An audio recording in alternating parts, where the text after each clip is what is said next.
ధీరజ్ ఇంటికి రాగానే వేదవతి ఇలా అంటూ ఉంటుంది. రే చిన్నోడా, ప్రేమను తీసుకుని ఇంటికి రారా, మనం భోజనం చేద్దామని చెప్పి అంటూ ఉంటుంది. అది వినగానే ధీరజ్ అయితే ఏం మాట్లాడకుండా తన చేతిలో ఉన్న పార్సిల్స్ని చూపిస్తాడు. దాంతో అక్కడ ఉన్న వేదవతి ఒక్కసారిగా షాక్ అయిపోతుంది.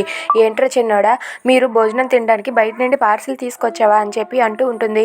అయినా సరే ధీరజ్ ఏం మాట్లాడకుండా లోపలికి వెళ్ళిపోతూ ఉంటాడు. ఇక వేదవతి అయితే ధీరజ్ చేతిలో ఉన్న పార్సిల్ అయితే ఇలా చూస్తూ ఉంటుంది. ఏం అవసరం లేదు అని చెప్పి ధీరజ్ లాగేసుకొని అక్కడి నుండి వెళ్ళిపోతాడు. అది చూసి వేదవతి ఒక్కసారిగా షాక్ అయ్యి అలా ఉండిపోతుంది. ఇంతలో అక్కడ ఉన్న ధీరజ్ అయితే ప్రేమ దగ్గరికి వెళ్ళి ప్రేమకి పార్సిల్ ఇస్తాడు.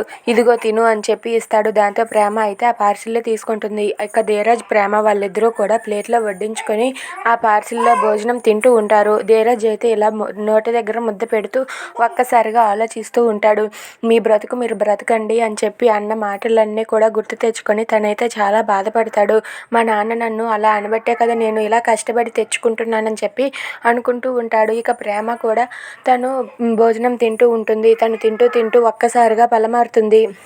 వాళ్ళ ఇంటి దగ్గర అయితే అందరూ కూడా చెరో ముద్ద పెట్టేసరికి తనకు కడుపు నిండేది. కానీ ఇప్పుడు మాత్రం నా ఫుడ్ నేనే తింటున్నాను, నేను పలబరినా సరే నన్ను ఆదుకునే వాళ్ళు ఎవరూ లేరని చెప్పి ప్రేమ అయితే చాలా బాధపడుతూ ఉంటుంది. అలా వాళ్ళిద్దరూ భోజనం చేస్తూ ఉంటే అది చూసి వేదవతి అయితే చాలా బాధపడుతూ ఏడుస్తూ ఉంటుంది. ఇక ప్రేమ అయితే పలబడటంతో ధీరజ్ ఒక్కసారిగా షాక్ అయ్యి అక్కడ ఉన్న వాటర్ బాటిల్ తీసుకొచ్చి ప్రేమకి ఇస్తాడు. ఇదిగో తీసుకో అని చెప్పి ఇస్తాడు. దాంతో ప్రేమ అయితే ఆ వాటర్ తాగి సర్దుకుపోతుంది. ఇక ధీరజ్ ప్రేమ వాళ్ళిద్దరూ కూడా అలా వాళ్ళిద్దరూ పార్సిల్ భోజనం తింటూ ఉంటారు. అది చూసి వేదవతి అయితే చాలా బాధపడుతూ ఏడుస్తూ ఉంటుంది. ఇక ధీరజ్ ఏం మాట్లాడకుండా తన భార్యతో కలిసి బయట భోజనమే తింటూ ఉంటాడు.